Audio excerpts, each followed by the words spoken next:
Nosaltres tenim els plans d'actuació sobre campanyes d'inspecció i de sanció determinades, i ja l'any passat, també a proposta de la Unió de Pagesos, vam fer la d'etiquetatge de fruites i verdures, i enguany tenim prevista el mes de febrer la de peix, i també a proposta de la Unió de Pagesos, com no pot ser d'una altra manera, com a membres del nostre Consell de Direcció, doncs vam acordar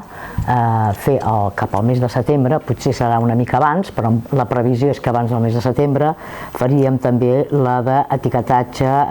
de carn. Però no només faríem etiquetatge, que l'objectiu de la campanya, evidentment,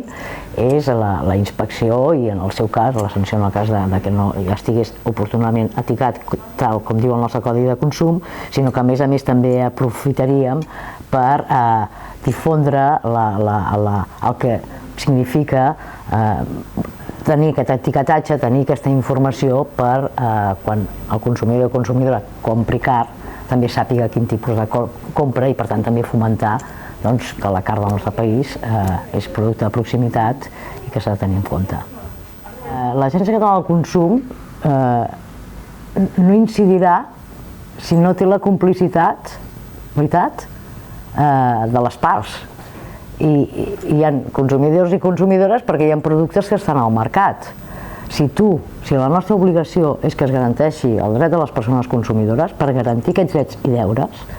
has de tenir totes les parts i treballar amb sinergies, perquè hi guanya. És que el més important és que d'una acció col·lectiva, dialogada, treballar conjuntament, hi guanyem tots. Hi guanyen els consumidors i consumidores, perquè tenen més garantits i defensats els seus drets, però també hi guanyen els productors, els establiments i les explotacions agràries. És a dir, aquí guanyem tots, i per això, si volem realment fer política activa en l'àmbit del consum, o tots ens asseiem a la taula i treballem conjuntament, o difícilment, en aquest món tan canviant, on les xarxes socials i internet ho estan revolucionant tot, serà impossible. I arrel d'això, precisament, és quan amb la Unió de Pagesos en concret ens van comentar quins sectors eren els que els preocupaven més, i que alhora nosaltres també havíem detectat que hi havia incompliments. Doncs posem fil a l'agulla.